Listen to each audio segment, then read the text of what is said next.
Sophie is a camper from Denmark who documents her solo trips across Scandinavia. Her channel is built around nature, quiet forests, long wilderness hikes, and nights spent alone under open skies. Much of it is about self-reliance, proving to herself that she can handle being alone. And in this video, that challenge is pushed further than ever before. For the first time, Sophie chooses to spend the night alone in an open wood shelter deep in the forest. Today my plan is to stay here in this wood shelter. We have quite a lot of these permanent wood shelters all around Denmark, and they have become very popular to camp in because you don't need to bring a tent, you just need to bring a sleeping pad and a sleeping bag, and then you have this lovely campsite where you can spend the night. The shelter sits uncomfortably close to Copenhagen's main airport. Every 5 minutes, a plane roars overhead, tearing through the silence. It isn't the peaceful wilderness people imagine, but it's still forest, and that's what matters to her. After gathering firewood and settling in, Sophie begins her evening routine. She builds a fire and cooks a simple, traditional Danish camping meal: hot dogs with homemade bread wrapped around a stick. As she cooks, the sun sinks lower. The temperature drops, the forest darkens, and the mood slowly changes. Hot dog number 2.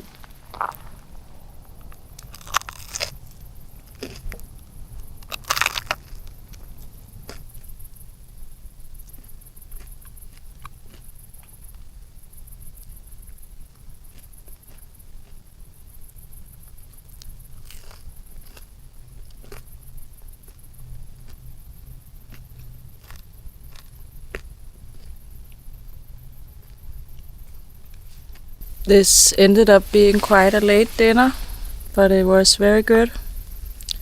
2 hot dogs. Now I'm full.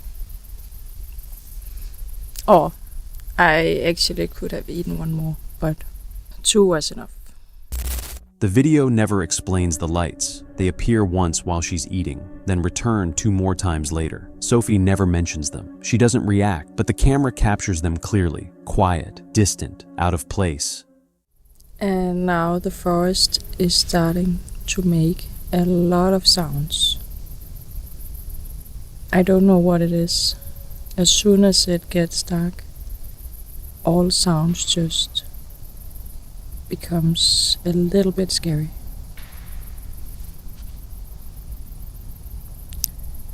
I have no idea if you can hear this on the camera, but there are these big like branches snapping or breaking in that direction. And now there's an airplane, so you probably can't hear it. But I'm just, I get a tiny bit scared whenever I hear that sound. But it's probably just a deer or something. I actually did see a deer on my way here when I was biking. It was laying just besides the path, and I scared it biking, so it jumped off and ran. Now I can hear some people talking in that direction. But I mean, we are very close to the city, and a lot of people are using this forest area. And most people are nice, so I don't think there's anything to be worried about, even though my brain can run off. And now my flashlight is flickering as if the battery is low. Despite everything, the lights, the strange sounds, the voices in the distance, the flashlight slowly failing, Sophie chooses to stay. She arranges her sleeping bag with the opening facing outward, so she can see into the darkness if something moves. By morning, she's still there. She made it through the night. She proved to herself that she could camp alone in an open shelter on a weekday and still make it to work the next morning, even with everything that happened after dark. But the questions remain. Those lights, their timing, their silence. So what do you think they were? And have you ever experienced something like that while camping alone? If you're enjoying this story, subscribing really helps the channel grow. It's free, and it allows me to keep bringing you more real encounters like this. The journey of Sam Bananas has always been driven by curiosity and a willingness to go where others won't. As the creator behind Camping with Sam Bananas, he has built a reputation for spending the night in places most people would never consider after sunset. His goal is simple but risky: test the limits of stealth camping and self-reliance while uncovering the history, stories, and, if they exist, the lingering spirits tied to forgotten places. This night would take him somewhere heavy with memory, somewhere crowded with the dead, a historic cemetery rumored to be deeply haunted. On October 30th, 2025, as daylight faded, Sam Bananas arrived at Woodlawn Cemetery in Toledo, Ohio. Under the cover of dusk, he laid out his plan. He would spend the night hidden in a small cluster of trees in the middle of the cemetery. He would cook a meal, explore the grounds, search for the graves of notable figures, and share their stories. And above all, he would try not to get caught. I'm out here tonight in a historic cemetery. Of course, this is rumored to be one of the most haunted places in the entire city. I'm going to be spending the night out here in a tiny little cluster of trees right in the middle of the cemetery. I'm gonna be cooking myself a good meal. We're gonna go around and we're gonna explore the cemetery a bit. There are certain people of note who are buried here, so we're gonna see if we can find those graves, and maybe I can tell you a little bit about those people. And we'll see if we can keep ourselves out of trouble. This is the historic Woodlawn Cemetery in Toledo, Ohio. And what a sight it is. Established in 1876, this historic cemetery currently sits on 160 acres of land. 47 acres of that are currently undeveloped, and there are over 65,000 people buried here. This cemetery is not just a cemetery, and a historic one at that, it's also a park. It's a place where people come to do birding. It's a place where people come to take pretty scenic drives. It's a place where people come to walk their dogs. There's hiking trails, which are also used for biking.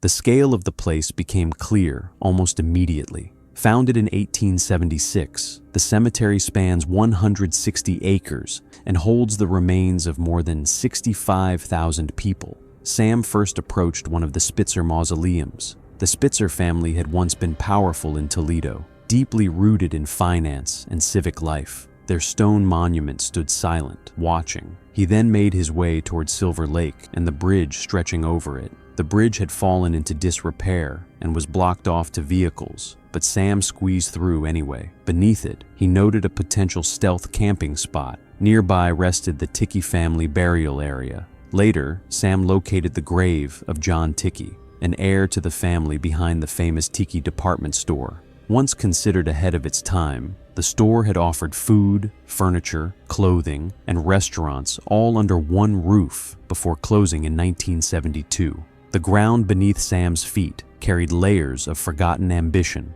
and loss. And this is the bridge that extends over Silver Lake.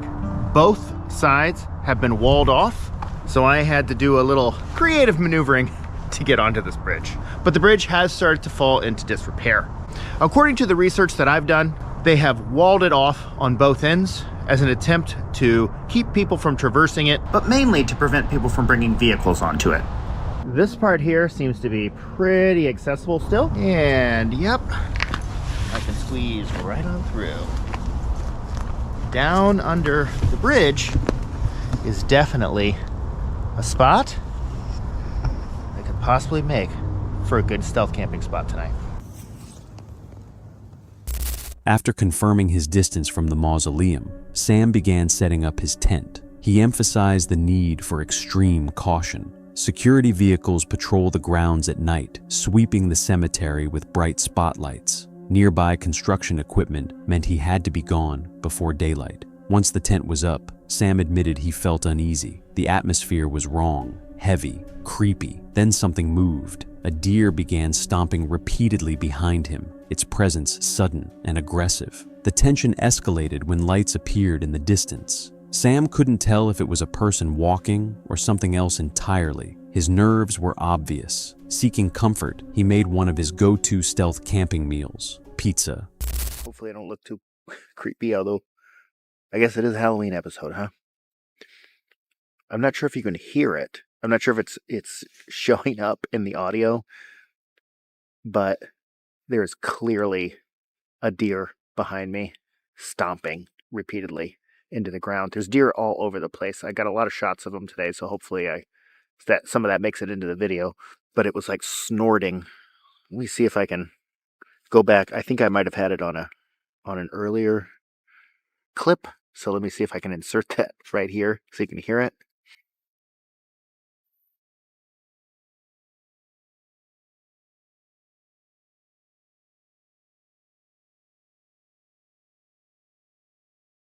But yeah, so far, that's the biggest excitement of the evening. I'm getting ready for dinner. Okay. That is weird. I can't tell if that's somebody walking in front of those lights. I can't tell what's happening.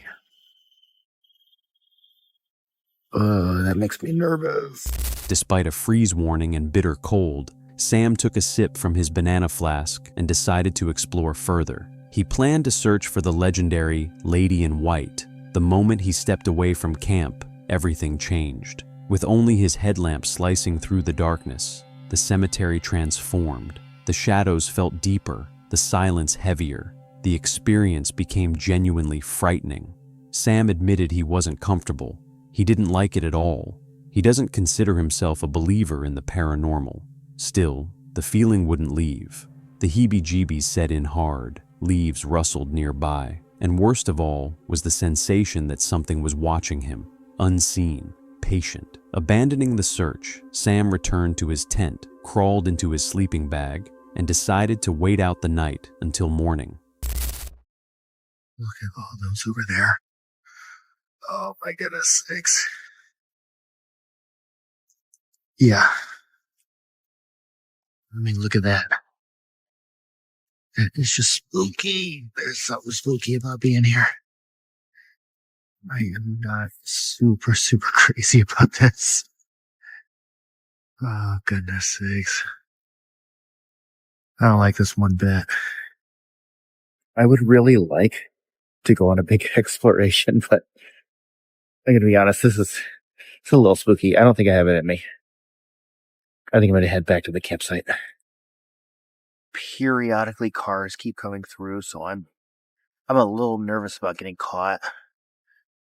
And I am not a kind of paranormal believing kind of guy. If I was, I probably wouldn't be out here doing this. This whole trip is giving me the heebie-jeebies.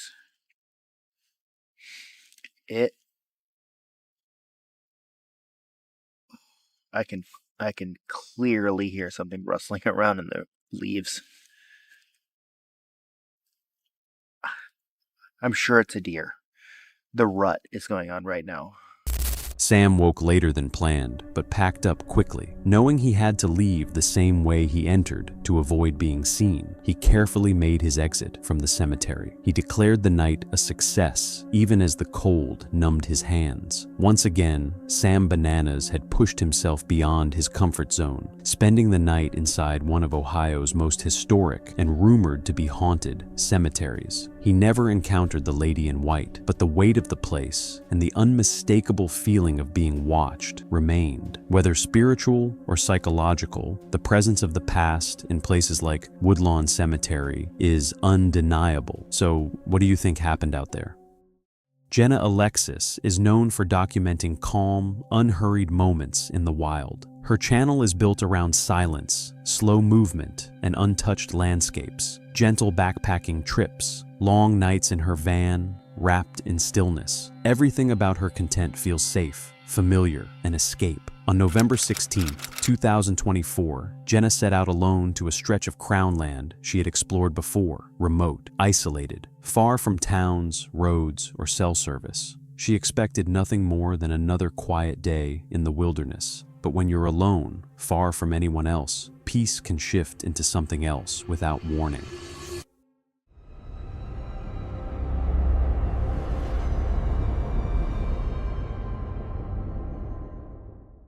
After arriving at her chosen spot, Jenna began felling trees and dragging logs across the river, gathering materials for her tarp shelter. The work was routine, controlled, normal. I wasn't strong enough to throw the logs across the stream without them getting wet, and that's my firewood, so I had to carry them across. I did weigh the risk of me doing that. I know that the river or the stream is like very shallow, and I have extra socks in case I was to fall in. We did get all the logs across. I'm looking for fat wood because the sap and the resin inside the fat wood is very flammable, and that's going to help me start my fire. There's a great example right here. It's easy to find fat wood when you look for like broken little nubs of branches like this, because when the tree is broken or like injured, it'll send all the sap and resin into the broken spot to protect itself from like disease or parasites or whatever. That little chunk of wood is going to be super resinous, and the resin is very flammable, which is what we want. I cut a notch in my tree facing that way because I want it to fall that way, but it has a bit of a lean that way. So I'm going to stay on the side. So either way it decides to fall, I'm going to get out of the way really fast, but I'm hoping I can get it to go in that gap over there.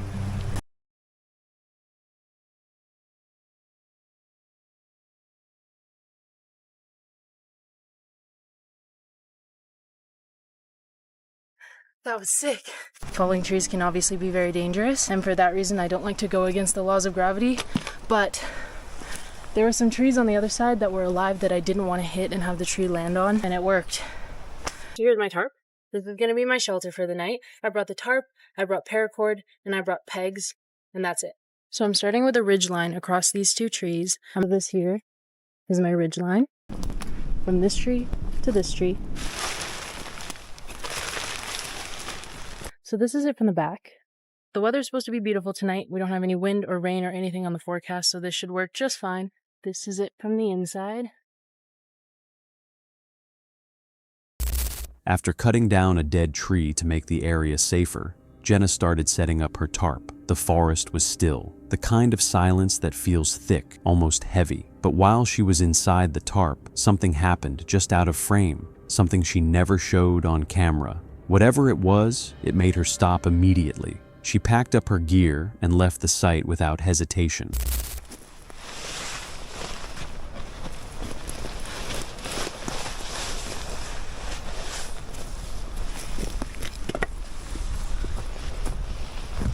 Okay, goodbye to the campsite that once almost was. I don't think I left anything.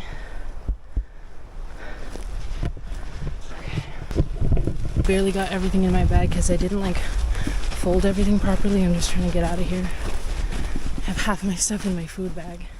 It's gonna be okay. He's not here right now. Like, this is where he pulled out to, and he literally took a look at me and turned around and pulled out. But I know it was the same car. It was like a white SUV with a bag over the back of his window, and he turned around and I saw that same bag. So yeah, I'm fucking out of here. I don't like when somebody knows where I'm camping when I'm by myself. Like, I want to be hidden and unseen, and I don't want some man to know that I'm alone in the woods.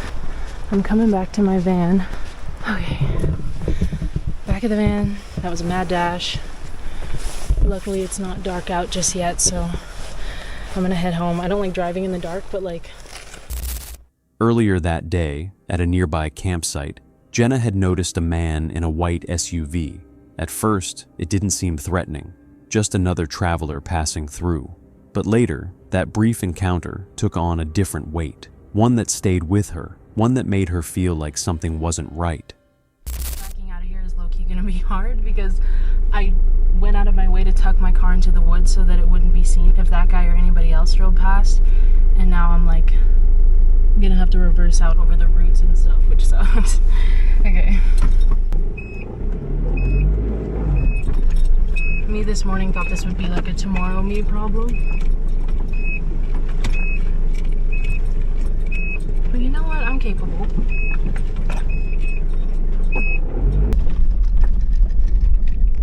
Just to explain what just happened there. This morning I got here pretty early, and and I pulled out to the spot that I thought was going to be my spot for the night. And I was getting my backpack, getting ready to leave the car, when this white SUV pulled up and this guy walked out, and he walked up to my campsite, or where my car was parked, and he was like, hey, me and my girlfriend were here this morning and I left something, I'm just going to go look for it. And I was like, yeah, sure, whatever. But I wanted to wait inside the van until he got back out of the woods and left, so that I knew he wasn't like still out there and that he wouldn't know where I was going to hike to. So I was waiting in the car for like a while, and it started to get suspicious that he was like out in the woods for that long. And so I walked up to his car, first of all to get the license plate, but also to see if his girlfriend was actually in there. But the windows were like heavily tinted to the point that I couldn't even see in. But I walked like up and around the car, so I would assume if the girlfriend was in there, she would have like saw me and been like, hey, what's up? You know what I mean? So I walked around the car, I couldn't see if there was someone inside. I got the license plate and I went back to my car, and I just got a bad feeling from that. So I drove my van up to another campsite.